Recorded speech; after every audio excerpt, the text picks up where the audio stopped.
What's going on, everybody? Welcome to JerseyBeast.tv. Thanks for tuning in. Today I'm going to show you how to make your own suspension trainer.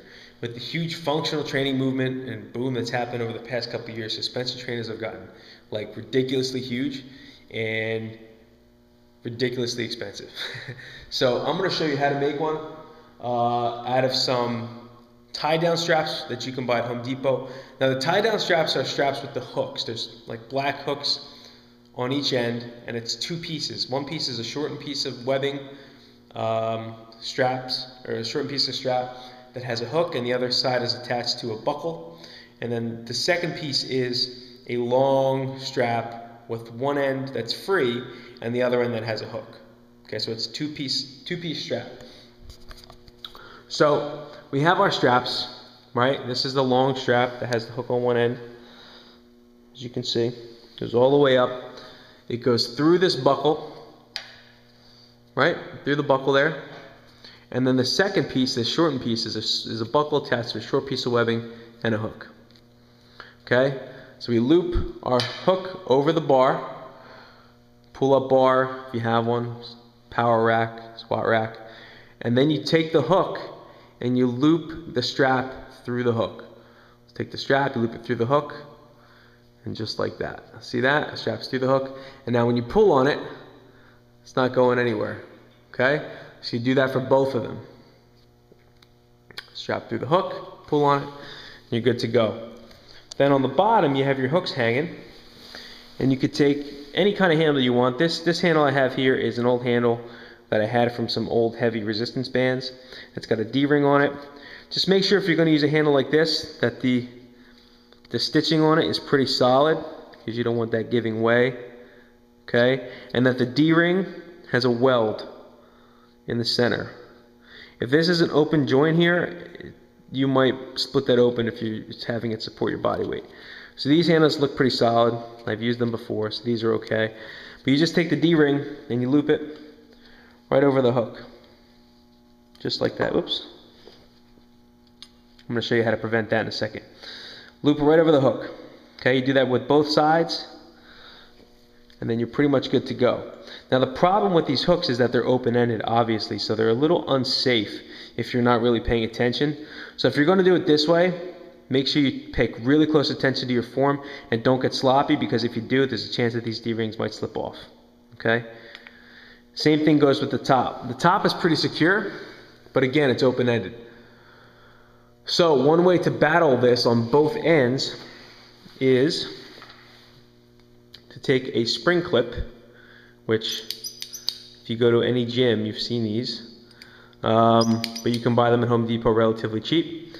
Okay, on the bottom here, just take the handle off, you clip it through the top part of the hook, which is a loop, and then you can hang the bottom part, or your handle, through the bottom part of the clip.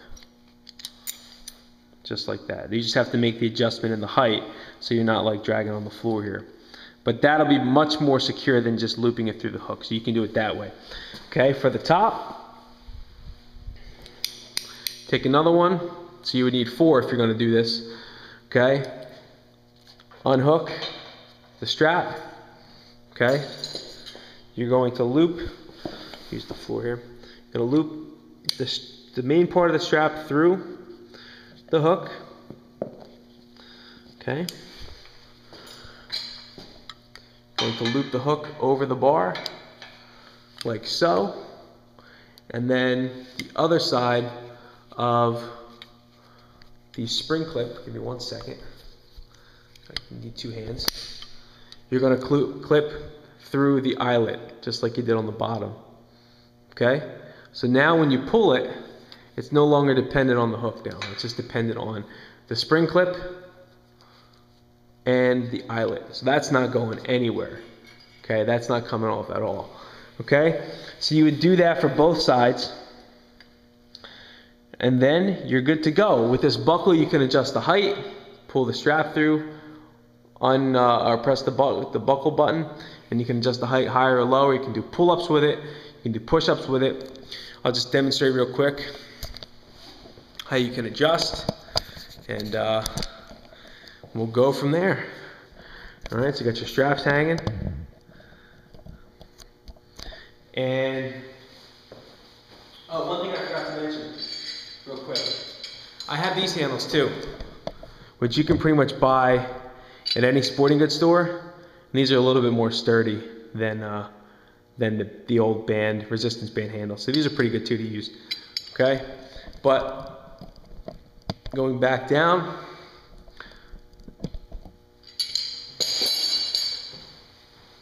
so you would just adjust your height. So you're a little off the floor. Okay, you got your very own set of suspension straps. Okay? That's pretty much it. Save you 200, 300 bucks. And perfect for taking on vacation. And if you lose them when you're on vacation, it's not the same thing as losing a $250 TRX. Alright guys, awesome. Keep an eye out for the other how-to videos. Hopefully this was helpful to you, and I'll talk to you later. JerseyBeast.tv. Peace.